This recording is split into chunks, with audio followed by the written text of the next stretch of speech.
is not anymore managing people, but also managing tools. Because you could do with the right instructions, like you do with a team. If you give the right instructions to an AI tool, or even if you do in Excel or in Power Query or in Power BI, if you give the right instructions, you can manage an army of robots, which can help you make the work.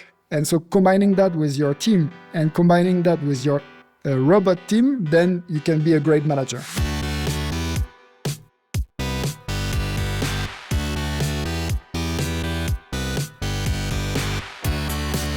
You're listening to The Successful Bookkeeper with your host, Michael Palmer. Listen each week as inspiring guests share their secrets of success to help you increase your confidence, work smarter, and build a business you love. This episode of The Successful Bookkeeper is brought to you by PureBookkeeping.com, the proven system to grow your bookkeeping business.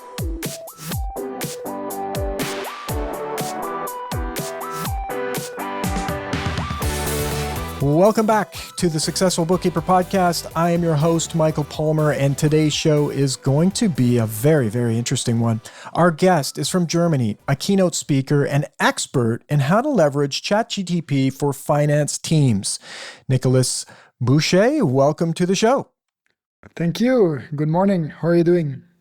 Very good. And it's our pleasure to have you. And ChatGPT has been the conversation not only in the bookkeeping industry, but pretty much every other industry on the planet, likely over the last several months. And so I'm really excited about this conversation. And before we get into all of that, I'd love to know your career journey leading up to this point so our listener can get to know you. Yeah, thank you, Michael. Actually, it started like maybe a lot of finance people who are listening to this podcast. As a kid, I loved money and I loved also business and I loved using computers. So because of that, I was thinking about what should I do after, and I went naturally in finance, counting money, using my business appetite and using the technology to work well and get good performance. But the first day that I entered an audit, because I worked for PwC for 7 years, I got a bit shocked about how well the auditors in front of me, who had 2 years more than me as experience, what they could do on Excel. And I just got humbled on my first day, and all of my standards on Excel just went like 100 times above what I thought could be a good Excel user. And but as quickly I learned from these guys and from these girls, and became myself also a good expert at Excel, and used technology to build my, I would say, my pedigree, and used also this to be the get-to-go guy on all of the tools, also on the productivity hacks. And when I went to the corporate world, I continue to use that. I continue to be the person to go to the management always went to me when they wanted to make something faster. And because I love teaching to people, but staying in a corporate world, to do that, you only have access to 50 people maximum. I thought, I have more to say. I want to grab the more people and to help much more people. And that's where I went outside of corporate and starting giving courses. And when ChatGPT arrived in November last year, I knew I was good at productivity, but when ChatGPT, I saw what was possible with it, I discovered much more productivity hacks. And now, and I hope in this show I'm going to give you some tips. That's what I'm teaching to people, to finance teams, how to use ChatGPT for finance. Amazing. So love the backstory. I mean, you're doing the things that you loved as a child, even today, and it probably, from my guess, would be just getting better and better all the time with all of the new changes and advancements in technology. Yeah, I believe now a good manager is not anymore managing people, but also managing tools, because you could do with the right instructions, like you do with a team, if you give the right instructions to an AI tool, or even if you do in Excel or in Power Query or in Power BI, if you give the right instructions, you can manage an army of robots, which can help you make the work. And so combining that with your team and combining that with your robot team, then you can be a great manager. Beautiful.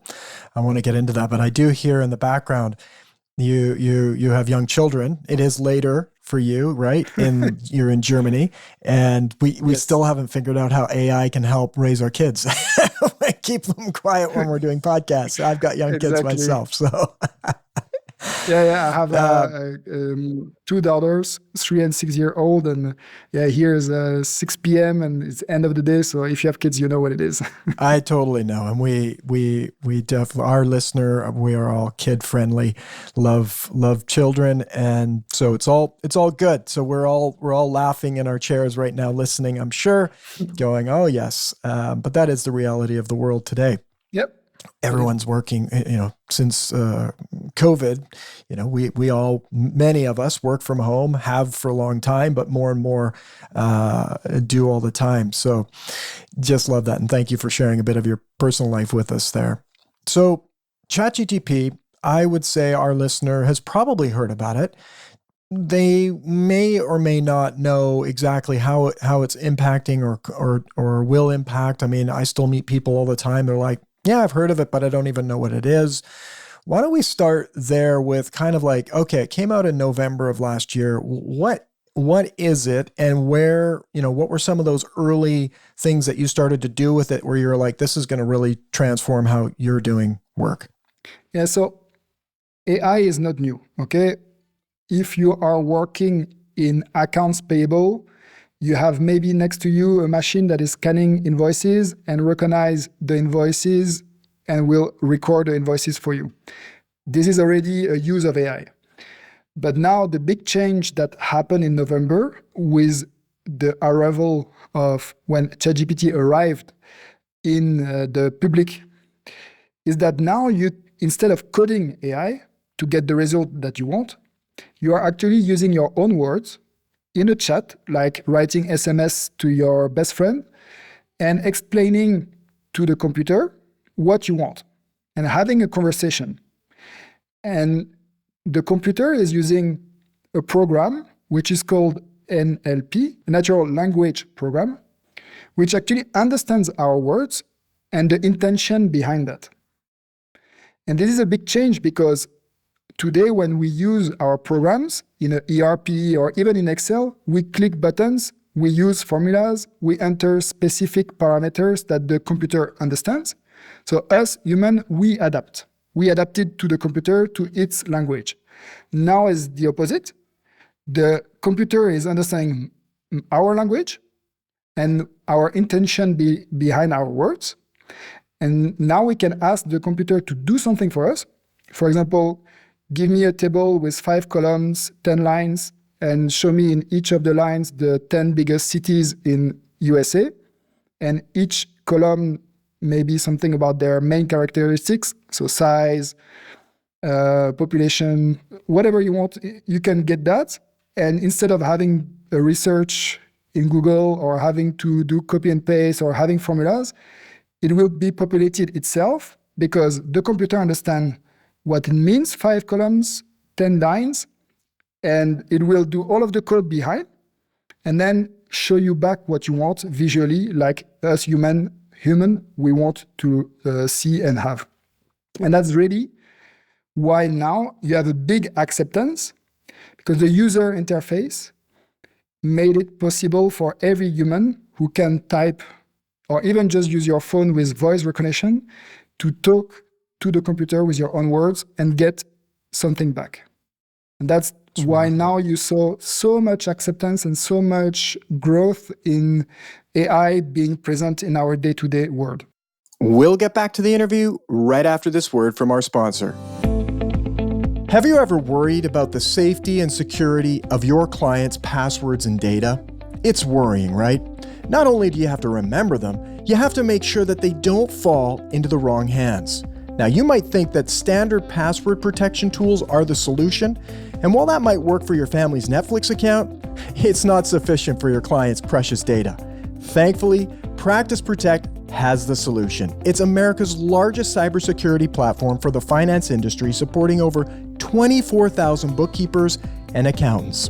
With Practice Protect, you can access all your cloud apps from a single dashboard with just one click. No more passwords to remember. And the best part? Practice Protect integrates seamlessly with over 6,000 cloud apps and platforms, including QuickBooks Online, Dext, Gusto, and so many more. Take control of your data security. Head to practiceprotect.com to book a demo today. Thank you for hearing from our sponsor. Now let's get back to the interview. It is remarkable. It really is. And where does the data come from? Like you said that we're talking to, so there's a piece here, which is the program that allows us the computer to mold to us with the language. It's like we can easily ask it questions, tell it to do different things, and help us understand, the different variations. So ChatGPT has different versions. Did they load the whole internet up into this thing? Where does it get its information from? And how does that evolve? So you have different versions, and in each version, imagine a big database. So I guess the first database looked like maybe as big as a computer. Then the next version looked as big as 100 computers. And then you can expand. Not all the internet is inside because it's so much data, but each version is 10 times to 1,000 times bigger than the previous one. And it's not only the data that they have access to, is how they teach and cleaned up the data and map the data. And we can think that, it's a computer doing that, but actually it was armies and armies of data scientists, even people that learn how the human brain works, people that learn the language. So all of the scientists with different specialties went together in OpenAI. OpenAI is the organization that got the most money to do that.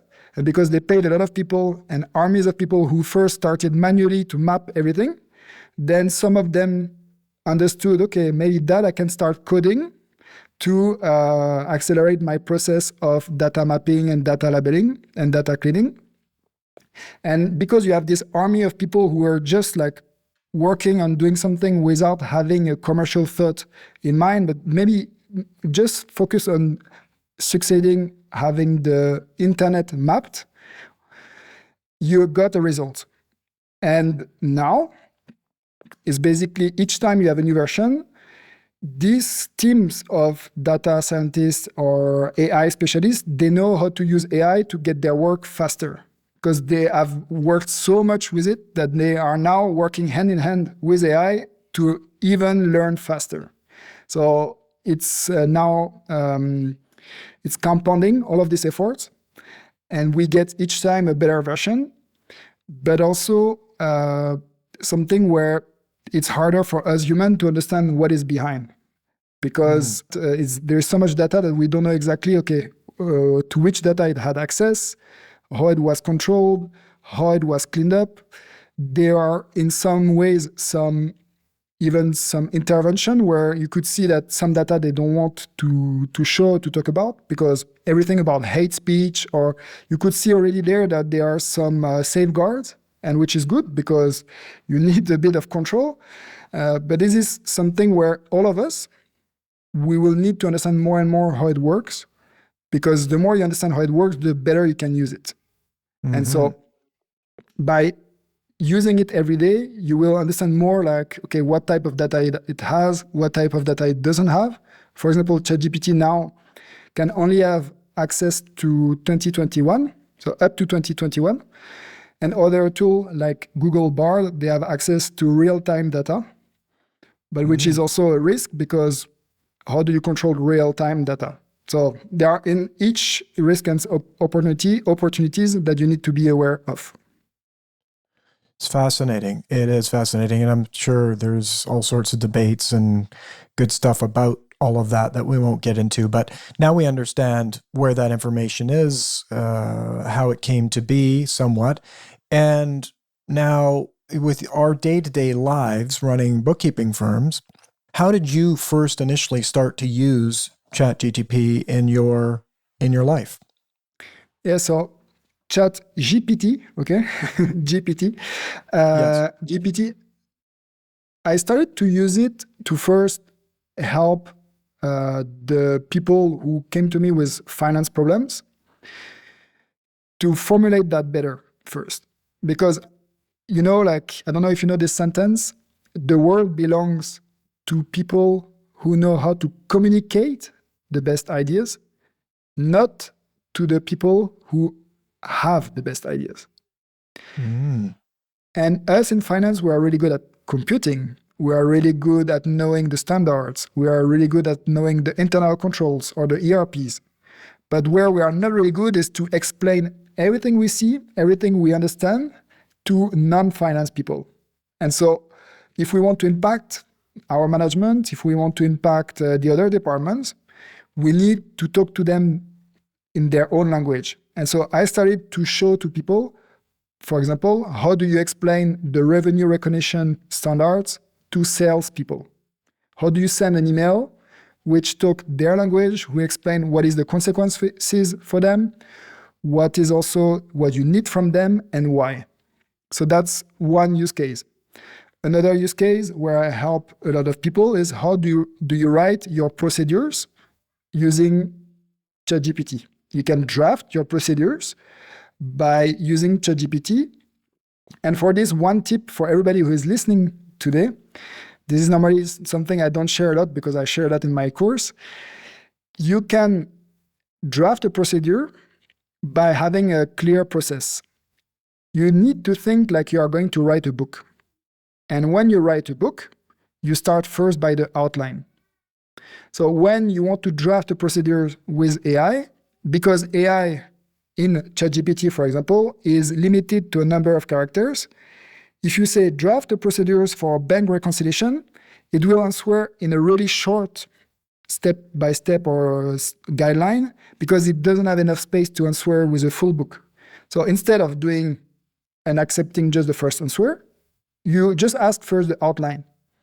And then once you have the outline right and you review, because you need to add your professional skepticism, you go through an example of how one chapter looks like. So you tell ChatGPT, okay, now the outline is good. Now let's do one example of one chapter. And in one chapter, I want to have first the goal, then I want you to explain me what are maybe the risks, and then after the step-by-step instructions, and I will finalize the chapter by what are the deliverables. You ask ChatGPT to draft the first chapter like this, and if you think that the output is what you expected, then you can continue. Or if you don't like it, you can retweak and say, no, actually I meant not deliverable, but maybe I meant the exact file I need to send if it was too theoretical. Or I want something shorter or longer. And then once you are happy with the format and the output, then you just continue and say next chapter. And then you get the output for next chapter, and then next chapter. And then in 5 minutes, you get your procedures drafted for you. Amazing. And that's the difference between 99% of the people who will stop by asking one small question, draft me a procedure. And the 1% that know how to use it, they will say, no, I will work with ChatGPT and we will work like writing a book. And writing a book, you don't do it in one day, you do it like step by step. And that's what you do now in ChatGPT.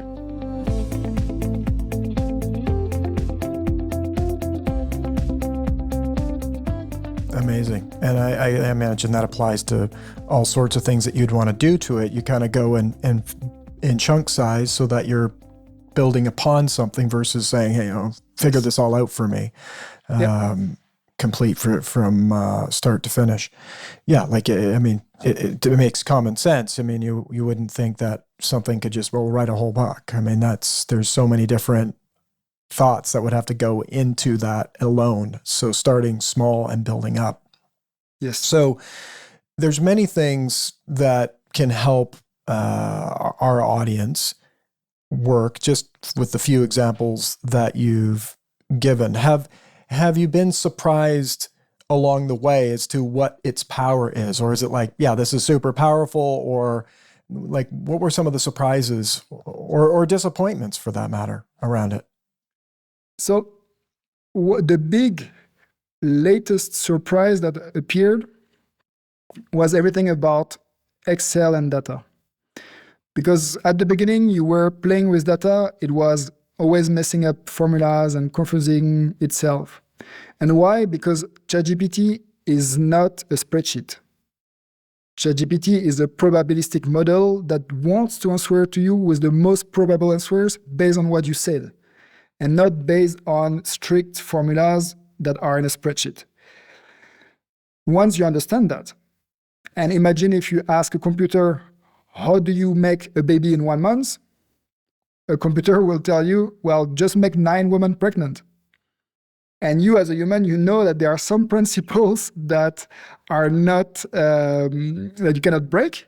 And some models, they don't know some of the context you have, some of the principles. And so bear that in mind when you use ChatGPT.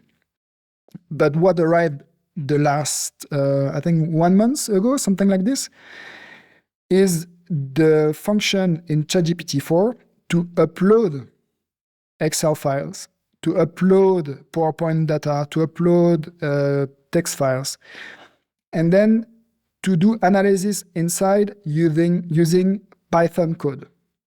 And Python, it's not probabilistic model. It's Python can call some formulas and run like a spreadsheet. And there you have more assurance that the work that is done is, if you look at the formula and the library of formula that Python use, you will know that the work is done more like a spreadsheet. And that's a big advancement, because now you can ask ChatGPT to work inside your Excel file by using Python languages. This is also a sign for finance people that if you have been ignoring Python until now, the technology is catching back on you. Excel just added Python. ChatGPT is using Python for everything that ChatGPT wants to calculate. And in Python, you have much more power than a calculator or Excel, because you can also produce graphs. You can produce PowerPoint. You can automate functions. You can also read text with Python. So Python can understand, for example, a text, if a text is positive or negative. How Python does that? Python just calls a formula that exists that understand text and the flavor of text. And this is the power now that all of us in finance, if we want, we can use ChatGPT to code Python for us and use that on bigger set of data. Wow. So Python, what is Python? That's a programming language? It's a programming language, which myself, I always thought, I need to learn that, but I'm not a programmer and I'm not a specialist in coding. And actually, with ChatGPT, you can learn really quickly on how to use it. I even have a class where we teach people live how to use Python with ChatGPT. And you can save yourself 6 months of learning by taking this class and then using Python with ChatGPT, because the biggest hurdle with Python is to code and program. But now you just make ChatGPT your assistant and you tell ChatGPT, please take these 2 tabs and make 1 tab, so 1 file out of these 2 files. And you don't even explain much. And it will just give you the formula in Python, so the code, to do that. And if you have just the basics to change and tweak the name of the file and to put that in your own environment, you can run that in a secure environment where you don't have any problem with confidentiality of data. Because that's one part that you need to pay attention, is confidentiality of data. Wow.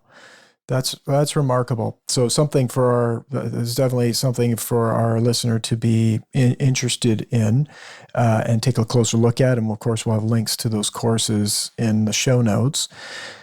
So there's a lot, I mean, it's so big. The opportunities are so vast. I mean, I'm sure our listeners starting to get like a little bit of anxiety around, whoa, Python, they're looking at their business, their work, and the work that they do. And it may even seem like, wow, I have to now go learn this whole nother language. Are there things that are coming that are just, imagine that with all of this change, there's going to be companies that are going to seize those opportunities to make it easier for our listener to go and do things without having to be kind of like the engineer that you're being now. You're a pioneer. You're like chipping away at the stone looking for the gold. There's got to be some people who are just, making the jewelry with the gold and selling it at the side of side of the road. Tell me more about that. I kind of digressed a little bit there. Pat. No, but I understand where you're coming from. And I don't want to scare anybody because I'm not a Python specialist. I'm not a programmer. So I just want to tease you that it's now possible for a lot of people. But let's come back to something that everybody can start now. So my 5 tips for people who wants to start with ChatGPT. The first one, each time you have to write something where you take more than 5 minutes, try to use ChatGPT for that. The second one, each time you have a problem with Excel, instead of going to Google and search or look for a YouTube video or an explanation in a forum where you are going to lose yourself for the next 30 minutes, tell ChatGPT what is your problem. Explain that my file looks like this.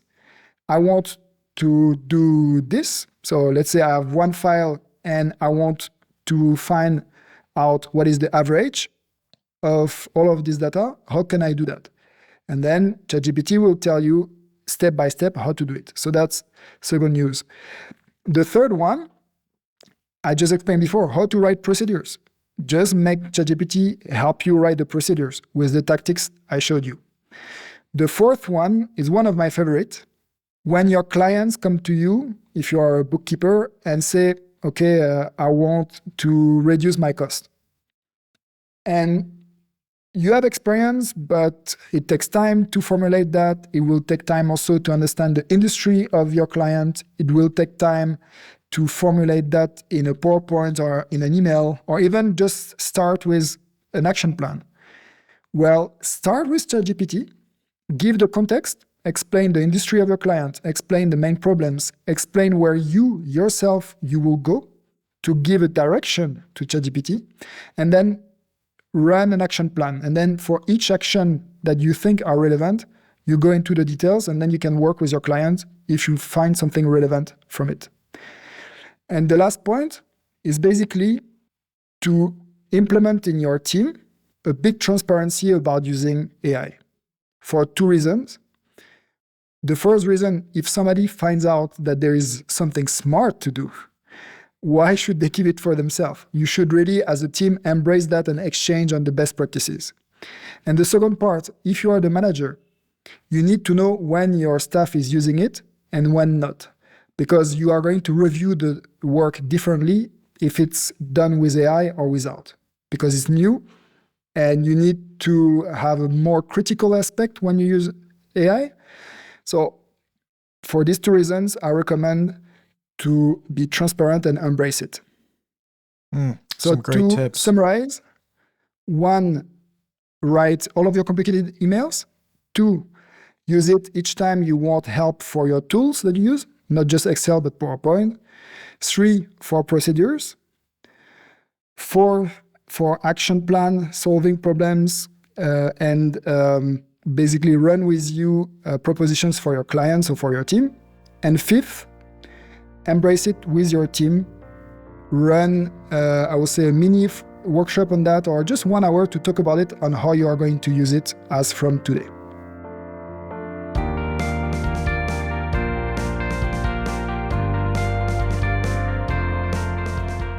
Yeah, fantastic.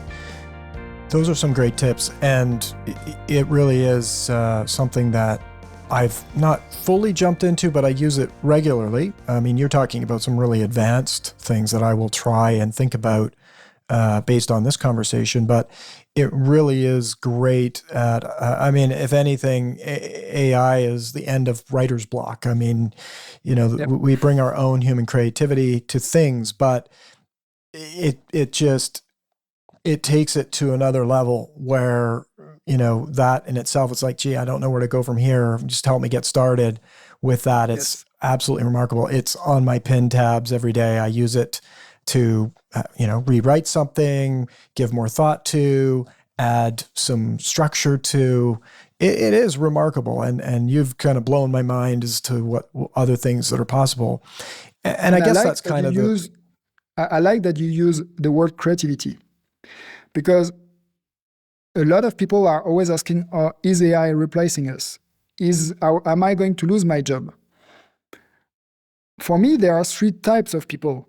You'll have the people that just don't want to use AI. They are a bit at risk, because imagine if 38 years ago you didn't want to use Excel. Today, I guess you have no job in finance if you don't know how to use Excel. And you have the second type of people who will get lazy and will just copy and paste what is in AI. And really quickly, people will figure out that you are doing that, and you can be replaced by a bot, because there are some bots that also do this work. And then there are the third type of people, the people that will embrace AI. Like you said, use your creativity to combine that with the power of AI, and use also your experience, your knowledge of context, and also your skepticism to challenge what you get as answer from AI, and to make it better by combining your brain with the superpower of AI. Yes, really, really great. And I think that's something that's key for our listener. Is this is going to evolve the industry. It's not going to destroy the industry, or like anything. I mean, the fax machine, or any of these like really major milestones, electronic mail, outsourcing to other countries. Like, there's so many different milestones. This is a massive one. It's everywhere. It's going to be in our apps. It's going to be in everything that we do, embedded somewhere. And we have no idea what it'll look like tomorrow. That's where it's going. I mean, it starts to take a life of its own, in terms of what can be done with it, how we can use it, where we can use it, and also the intelligence. Like you said, every time it gets updated, it's getting smarter. It's getting more information. I do have one question on the information. You said 2021. That's ChatGPT 4. So that actually, ChatGPT 4, they have plugins inside, and some plugins they have access to internet, or they have access to some other data that are connected. So it's more for the ChatGPT. I would say pure ChatGPT itself has access only until September 2021. But again, that might, if somebody is listening to this podcast in 6 months, maybe it's not true anymore, and it will be now. Yes, this is evergreen. Yes, for all information in this podcast will be completely outdated by tomorrow. It's not going that fast, right? So come on back next week to hear another episode to get caught up. Yeah, that's fantastic. We could probably just keep on talking forever about this, because it is so big. There's all sorts of things going on. By the sounds of it, you've got some great content, some learning opportunities, courses that you've put together to help our listener, get up on the speed on this, which is highly recommended, I think, after listening to this conversation. What's the best way for our listener to learn more about you and the work that you're doing and the opportunities that you have available? If you search for my name everywhere, so it's Nicolas, Necolas, and Boucher, like the butcher, but in French, Boucher. If you look for my name, you will find my LinkedIn profile, where I share every day my best insights for finance, and also finance for non-finance people, and ChatGPT in finance. I share that with 680,000 people every day. So you will find everything. And there also on my LinkedIn profile, you have the links to my course. So everything you can find is on LinkedIn. I think it's easier like this for everybody. And I have also a newsletter where I share every week my best tips.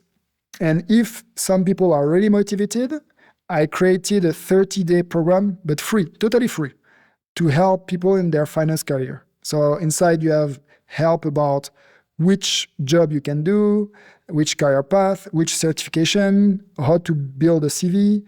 I have even a CV template inside. I have also links to free course that exist on internet. So everything is free, and was a bit my way to say, I want to contribute positively without having to ask any money to some people. And already 6,000 people took the program. So that's the power of internet. Because I created the program, it took me 200 hours. But what is good is, if I do that for one person, it will take me 200 hours. If I do that for 1,000 people, it will also take me just 200 hours. And the more people will get it, the more they will take advantage from my work. So this is also something you can get from my profile. Amazing. Some amazing offerings there, an absolute gift. So thank you for that. We will have the links, of course, in our show notes. And on behalf of our listener, I want to thank you for your generosity in coming on the show and sharing more about this. I suspect we'll need to hear more from you in the future on what's going on and what you're up to, because this is just changing month by month, day by day. So thank you so much for being on the show. Yeah, thank you, Michael. And I hope everybody who was here in this podcast, who listened in their car, at home doing the course, or just maybe trying to fall asleep listening to our podcast. No one ever listens to this to fall asleep. I thought like I listen to podcasts, but when they're exciting, I don't fall asleep. That's right. They're wide awake and listening. Yes. Listen to the next one. So one ask that I have is really try it first. Apply everything I explained today, and never take the first answer as the last one. You can always improve it. Also, never take a no from ChatGPT or AI. You are the human. You are the one who wants something, and you can get it done. So if the way you ask was not the right one and you don't get the output you want, try again differently. That's how you are going to learn. And you will get awesome results with a bit of iteration and with a bit of learning. Beautiful. Some great advice. I'm excited to get back in there and use it differently as of this conversation. I know our listeners will, wherever they are in their ChatGPT or AI. ChatGPT. Yes, I'm mixing it all up with ChatGPT. Yeah, you got it there right. There we go. I don't even know what I was calling it. It's that AI thing up on my tab there. Oh, fantastic. It's been great having you. I'm going to look forward to hearing from our listener on how they're using it differently. And I'm sure they'll be sharing in their groups and lots more of this to come. So again, thank you for being on the show, and we'll look forward to hearing more as we go. Thank you, Michael, and good luck for the next shows. And I hope that you continue also to do this for all of the bookkeepers and all of the finance professionals, because not everybody can get mentors, not everybody can get access to people with experience or different profiles. And what you do is great for all of the finance people. Thank you. I appreciate it, and I have a blast doing it. And with that, we will wrap another episode of the Successful Bookkeeper podcast. To learn more about today's wonderful guest and to get access to all sorts of valuable free business building resources, you can go to thesuccessfulbookkeeper.com. Until next time, goodbye.